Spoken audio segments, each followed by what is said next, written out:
இந்த வீடியோவில் நம்ம ஒரு பெல்ட் பட்டி நம்ம எப்படி ஸ்டிச் பண்ணலான்னு தான் பார்க்க போகிறோம். அதுக்காக ஒரு பக்கத்துக்கு 3 பீஸ் வேணும். ஒன்று மெயின் கிளாத்தில் உள்ளது, 2 லைனிங் கிளாத்து. அதை இப்போ ஃபஸ்ட்டு நம்ம லைனிங் கிளாத்தை அடியில் வச்சுட்டு மெயின் கிளாத்தை சென்டரில் வச்சுக்கோங்க. வச்சுட்டு அதுக்கு மேலே இன்னொரு லைனிங் கிளாத்தை வச்சு நம்ம எவ்வளோ நம்ம தையல் விட்டுருக்கோமோ அந்த அளவில் நம்ம தையல் போட்டு எடுத்துக்கலாம். ஸ்ட்ரெயிட்டாக நம்ம லைன் ஸ்டிச் போட்டு எடுக்கணும். பாருங்கள், இந்த கூர்மையான பகுதி ரெண்டும் ஒரே பக்கம் வர மாதிரி வச்சு நம்ம ஸ்டிச் போட்டு எடுக்கலாம். அடியில் ஒரு லைனிங் கிளாத்து, சென்டரில் மெயின் கிளாத்து, அதுக்கு மேலே ஒரு லைனிங் கிளாத்து, இந்த மாதிரி வச்சு நம்ம ஸ்டிச் பண்ணி எடுக்கலாம். ஸ்டிச் பண்ணிவிட்டு இந்த மாதிரி கை நீவி விட்டுக்கோங்க. நீவி விட்டுட்டு நல்ல பக்கமாக எடுத்துகிட்டு லைனிங் பக்கத்தில் நம்ம அந்த லைனிங்கில் ஒரு எண்டு தையல் போட்டு எடுத்துக்கலாம்.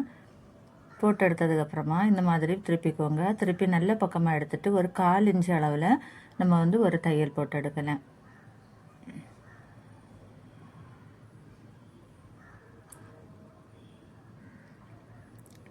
தையல் போட்டு எடுத்ததுக்கப்புறமா ரெண்டையும் ஒரே அளவாக வச்சுக்கோங்க. ஒரே அளவாக வச்சுட்டு அதில் இருக்க எக்ஸஸ் ஆகிருக்க பீஸ் சைடில் நம்ம கட் பண்ணி எடுக்கலாம்.